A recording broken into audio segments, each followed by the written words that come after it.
গভীর রাতে ফের মেঘ ভাঙা বৃষ্টি উত্তরাখণ্ডে প্রকৃতির রুদ্ররোষে উত্তরাখণ্ডে তৈরি হয়েছে মৃত্যুপুরী। তাসের ঘরের মতো ভেসে গিয়েছে গ্রাম থেকে রাস্তা। এখনো পর্যন্ত অন্তত 7 জন নিখোঁজ বলেই জানা যাচ্ছে।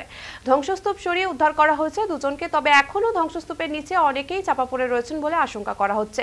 বুধবার গভীর রাতে চামেলির নন্দনগড়ের ঘটনাটি ঘটেছে। এই স্থানে নিশ্চিহ্ন হতে চলেছে প্রাণীর অস্তিত্ব। স্থানীয় সূত্রে মারফত জানা গিয়েছে, মেঘভাঙা বৃষ্টির পর উপর থেকে প্রবল বেগে নেমে আসে কাদা, মাটি, পাথরের স্তূপ। ধুয়ে মুছে যায় গোটা গ্রাম। অন্তত 6টি বাড়ি খড়কুটোর মতন ভেসে যায়। সকালেই ধ্বংসস্তূপ থেকে দুজনকে উদ্ধার করা হয়েছে। এখনো অনেকের কোনো খোঁজ মিলছে না। জোর কদমে চলছে উদ্ধার অভিযান। তবে মৌসুম ভবন জানিয়েছে এখনই বৃষ্টি থামবে না চামেলিতে। বৃহস্পতিবারেও সেখানেও ভারী বৃষ্টির সতর্কতা রয়েছে। প্রতিকূল আবহাওয়ার কারণে ব্যাহত হচ্ছে অনুসন্ধান ও উদ্ধার অভিযান। সোমবার রাত থেকে টানা দেরাদুন সহ রাজ্যের বিভিন্ন এলাকায় মেঘ ভাঙা বৃষ্টি হয়েছে। চামেলির জেলাতে মৃত্যু হয়েছে অন্তত 15 জনের।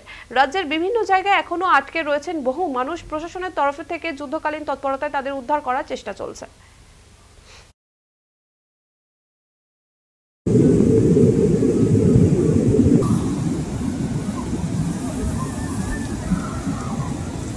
टूटी रही हो।